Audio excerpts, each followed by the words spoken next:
नमस्कार। आज के इस एक्सप्लेनर में हम एक ऐसे विषय पर बात करने वाले हैं जो सीधे तौर पर हमारी और आपकी जेब से जुड़ा है। हम एक बहुत ही सीरियस प्रेडिक्शन का विश्लेषण करेंगे। स्रोत के अनुसार एक बहुत बड़ा आर्थिक झटका हमारी तरफ बढ़ रहा है। लेकिन मजे की बात या कहूं तो डरने वाली बात यह है कि ये इतनी खामोशी से आ रहा है कि ज्यादातर लोगों को इसकी भनक तक नहीं है। तो चलिए बिना टाइम वेस्ट किए सीधे इसके अंदर गोता लगाते हैं और समझते हैं कि आखिर माजरा क्या है। सवाल यह है कि क्या मंदी पहले ही आ चुकी है। देखिए, जब भी हम मंदी या रिसेशन वर्ड सुनते हैं तो दिमाग में आता है कि चारों तरफ हाहाकार मचा होगा, शेयर बाजार क्रैश हो रहे होंगे। लेकिन यहां जो नजरिया सामने आ रहा है वो बिल्कुल अलग है। माना जा रहा है कि मंदी आ चुकी है, बस वो अभी आम इंसान की रडार पर नहीं है। इसके लक्षण धीरे धीरे बहुत ही साइलेंटली पनप रहे हैं, और जब तक ये पूरी तरह से सामने आएगी ना, तब तक शायद बहुत देर हो चुकी होगी। और इस बात को और भी ज्यादा सॉलिड बनाती है ये चेतावनी। जाने माने वित्त विशेषज्ञ उदय कोटक जी ने बहुत ही स्पष्ट शब्दों में कहा है कि एक बड़ा आर्थिक झटका आने वाला है। अब देखिए, ये कोई रैंडम ओपिनियन नहीं है। जब इस लेवल के दिग्गज ऐसी बात कहते हैं तो डेफिनेटली कुछ तो पक रहा है, और ये पूरी इकोनॉमी के लिए एक बहुत बड़ा रेड फ्लैग है। तो क्या मार्केट के बड़े खिलाड़ियों को इसकी भनक लग चुकी है? जरा इस नंबर पर गौर कीजिए।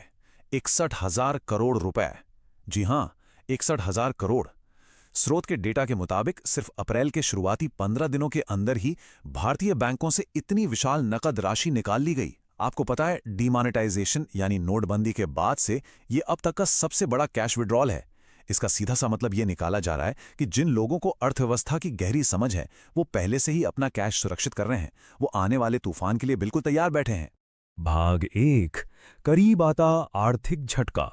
अब यह समझना बहुत जरूरी है कि दुनिया के एक कोने की समस्या कैसे ग्लोबल बन जाती है। अमेरिका और ईरान के बीच जो जियोपॉलिटिकल टेंशन चल रही है, उसकी वजह से वो रूट्स ब्लॉक हो गए हैं जहां से कच्चे तेल यानी क्रूड ऑयल की सप्लाई होती है। अब सिंपल सा इकोनॉमिक्स है, जब सप्लाई रुकेगी तो पेट्रोल डीजल के दाम तो आसमान छुएंगे ही। स्रोत के विश्लेषण के हिसाब से ये कीमतें काफी पहले ही बढ़ जानी चाहिए थीं, लेकिन शायद हाल ही में हुए चुनावों की वजह से इन्हें होल्ड पर रखा गया था, और अब वो रुका हुआ असर हमारे सामने आने वाला है। भाग 2, महंगाई का डोमिनो इफेक्ट यानी श्रृंखला प्रभाव। चलिए इस पूरी चेन को डिकोड करते हैं। ये बिल्कुल ताश के पत्तों के ढहने जैसा है। स्टेप 1, फ्यूल महंगा हुआ। इसका सीधा असर पड़ेगा स्टेप 2 पर, यानी ट्रकों और जहाजों से जो माल ढुलाई होती है उसका खर्चा बढ़ जाएगा। ट्रांसपोर्टेशन महंगा होने का मतलब है स्टेप 3, कंपनियों के लिए कच्चा माल मंगाना महंगा हो जाएगा। अब जब कंपनियों की लागत बढ़ेगी और प्रॉफिट मार्जिन सिकुड़ेगा, तो सरवाइव करने के लिए वो क्या करेंगी? वो अपनाएंगी स्टेप 4, अपना आखिरी हथियार, नौकरियों में छटनी यानी ले ऑफ्स, एक के बाद एक गिरने वाले पत्तों की तरह। और इसका असर हमारी और आपकी रोजमर्रा की जिंदगी में बहुत आसानी से देखा जा सकता है। मैगी या बिस्किट जैसी एफएमसीजी कंपनियों का ही उदाहरण ले लीजिए। जब ट्रांसपोर्ट और रॉ मटेरियल का खर्च बढ़ता है तो इन कंपनियों के पास सिर्फ दो ही रास्ते बचते हैं। पहला, वो सीधे प्रोडक्ट की कीमत बढ़ा दें, या फिर दूसरा, कीमत वही रखें लेकिन चुपचाप पैकेट के अंदर क्वांटिटी कम कर दें। स्रोत साफ तौर पर यह पॉइंट आउट करता है कि ये श्रिंकफ्लेशन यानी पैकेट के सिकुड़ने का प्रोसेस तो पहले ही शुरू हो चुका है। भाग 3, ईएमआई डिफॉल्ट और बैंक। आज के मिडिल क्लास की सबसे बड़ी सच्चाई क्या है? वो है ये ईएमआई कल्चर। घर के लोन से लेकर कार के लोन तक, पर्सनल लोन से लेकर हाथ में मौजूद चमचमाते आईफोन और घर के टीवी, फ्रिज तक, आजकल सब कुछ ईएमआई पर चल रहा है। देखा जाए तो आज एक ऐसी लाइफस्टाइल जी जा रही है जो पूरी तरह से इस भरोसे पर टिकी है कि हर महीने सैलरी आती रहेगी। लेकिन जरा सोचिए, जब जॉब्स ही नहीं रहेंगी तो क्या होगा? ये पूरा का पूरा ईएमआई कल्चर ताश के महल की तरह भरभरा कर गिर जाएगा। और यहीं पर एंट्री होती है एनपीए यानी नॉन परफॉर्मिंग एसेट की। जब भारी तादाद में लोगों की नौकरियां जाती हैं तो ईएमआईज बाउंस होने लगती हैं। बैंकों ने जो कर्ज दिया है उसकी रिकवरी रुक जाती है।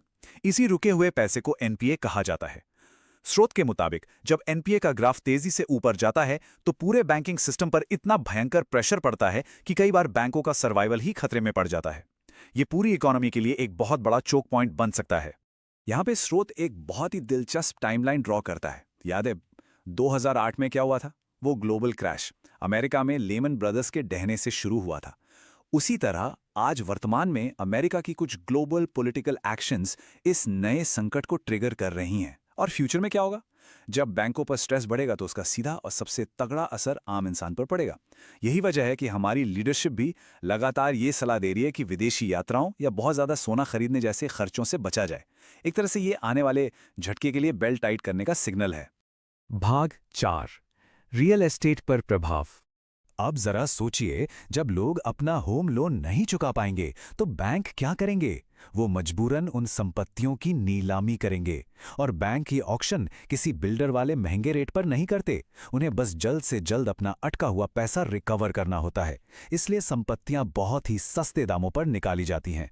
अब लॉजिक लगाइए, जब मार्केट में इतनी सारी सस्ती नीलाम की गई प्रॉपर्टीज अवेलेबल होंगी तो कोई भी व्यक्ति बिल्डर की एकदम नई और महंगी प्रॉपर्टी क्यों खरीदेगा? ये सिचुएशन नए कंस्ट्रक्शन की डिमांड को पूरी तरह से खत्म कर सकती है।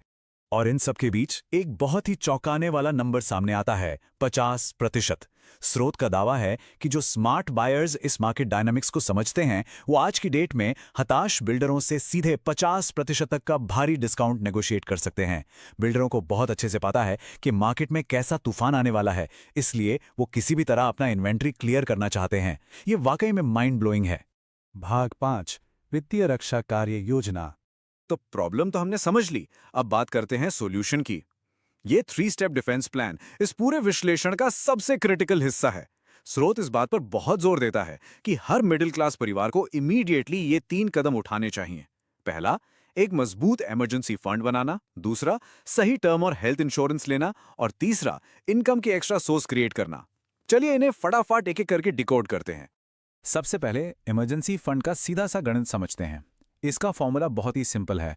आपके 6 महीने का टोटल लिविंग एक्सपेंस, मान लीजिए घर का महीने का सारा खर्च 50,000 रुपए है, तो कम से कम 6 महीने का बैकअप यानी 3 लाख रुपए तुरंत सेव कर लेना चाहिए। इसे बैंक की एफडी में रख सकते हैं या लिक्विड कैश के रूप में। हाँ, कैश रखते समय टैक्स के नियमों का ध्यान रखना जरूरी है। ये पैसा किसी भी फाइनेंशियल क्राइसिस में आपके परिवार की फर्स्ट लाइन ऑफ डिफेंस होगा। दूसरी बात, टर्म और हेल्थ इंश्योरेंस। इसे अक्सर लोग एक फालतू खर्च मान लेते हैं, लेकिन स्रोत बिल्कुल क्लियर करता है कि ये एक नॉन नेगोशिएबल इन्वेस्टमेंट है। बस इमेजिन कीजिए, आपने बड़ी मेहनत से 3 लाख का इमरजेंसी फंड बनाया और अचानक घर में कोई मेडिकल इमरजेंसी आ गई। अगर हेल्थ इंश्योरेंस नहीं है ना, तो वो सारी की सारी सेविंग्स एक झटके में अस्पताल के बिलों में स्वाहा हो जाएगी। इसलिए अपने कैश को प्रोटेक्ट करने के लिए इंश्योरेंस का होना बहुत बहुत जरूरी है। और तीसरा स्टेप, याद रखिए, हर आपदा अपने साथ एक अवसर लेकर आती है। इस वार्निंग पीरियड का सबसे बेहतरीन इस्तेमाल यही है कि ऑनलाइन इनकम के नए सोर्सेज की तलाश की जाए। स्रोत का बहुत ही प्रैक्टिकल सुझाव है कि अगले 3 महीने अलग अलग ऑनलाइन तरीकों पर रिसर्च करने और उन्हें आजमाने में लगाइए।